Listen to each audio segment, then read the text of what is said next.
നടിയെ ആക്രമിച്ച കേസിൽ രാജ്യം ഉറ്റുനോക്കുന്ന അതിനിർണായക വിധി രാവിലെ 11-ന്. എറണാകുളം സെഷൻസ് കോടതി വിധി പറയുന്നത് 8 വർഷം നീണ്ട വിചാരണയ്ക്കു ശേഷം. കൃത്യത്തിൽ നേരിട്ട് പങ്കെടുത്ത പൾസർ സുനിയും മുഖ്യ സൂത്രധാരനെന്ന് ആരോപിക്കപ്പെടുന്ന നടൻ ദിലീപുമടക്കം 10 പ്രതികൾ. ക്ലൈമാക്സിലേക്ക് എത്തുന്നത് അസാധാരണമായ നിയമ പോരാട്ടങ്ങളുടെ പേരിൽ ചരിത്രത്തിൽ ഇടം നേടിയ കേസ്. വിചാരണയ്ക്കിടെ വിവിധ ആവശ്യങ്ങൾ ഉന്നയിച്ച് വിചാരണ കോടതി മുതൽ സുപ്രീം കോടതി വരെ ദിലീപ് നൽകിയത് 90ഓളം ഹർജികൾ. വിടാതെ പിന്തുടർന്ന് അതിജീവിതയുടെ തടസ്സ ഹർജികൾ. രാഹുൽ മാങ്കൂട്ടത്തിനെതിരായ രണ്ടാമത്തെ ലൈംഗിക പീഡന കേസിലെ മുൻകൂർ ജാമ്യാപേക്ഷ ഇന്ന് തിരുവനന്തപുരം ജില്ലാ സെഷൻസ് കോടതിയിൽ. പരാതി രാഷ്ട്രീയ പ്രേരിതമെന്ന് രാഹുൽ. പരാതിക്കാരിയുടെ മൊഴിയും ഇനിയും എടുക്കാതെ അന്വേഷണ സംഘം.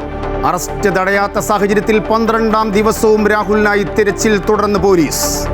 തദ്ദേശ തെരഞ്ഞെടുപ്പിന്റെ ആദ്യഘട്ടത്തിൽ 7 ജില്ലകളിൽ നാളെ വിധിയെഴുത്ത്. അവസാന വോട്ടും ഉറപ്പിക്കാൻ ഇന്ന് നിശബ്ദ പ്രചരണവുമായി മുന്നണികൾ.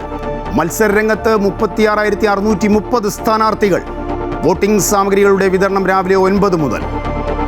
ശബരിമല സ്വർണ്ണക്കൊള്ളക്കേസിൽ ദേവസ്വം മുൻ പ്രസിഡന്റ് എ പത്മകുമാറിന്റെ ജാമ്യ ഹർജിയിൽ കൊല്ലം വിജിലൻസ് കോടതി ഇന്ന് വിധി പറയും.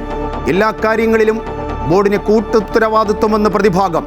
എൻ വാസുവിന്റെ റിമാൻഡ് കാലാവധി ഇന്ന് അവസാനിക്കും. കേസിലെ കള്ളപ്പണ ഇടപാടിൽ ഇഡിയുടെ അപേക്ഷ ബുധനാഴ്ച. വന്ദേമാതരത്തിന്റെ 150ാം വാർഷികവുമായി ബന്ധപ്പെട്ട ചർച്ച ഇന്ന് പാർലമെന്റിൽ. 10 മണിക്കൂർ പ്രത്യേക ചർച്ചയിൽ ലോക്സഭയിൽ പ്രധാനമന്ത്രിയും രാജ്യസഭയിൽ ആഭ്യന്തരമന്ത്രി അമിത്ഷായും സംസാരിക്കും. പ്രിയങ്ക ഗാന്ധി ഉൾപ്പെടെ 8 കോൺഗ്രസ് എംപിമാർ ചർച്ചയിൽ പങ്കെടുക്കും.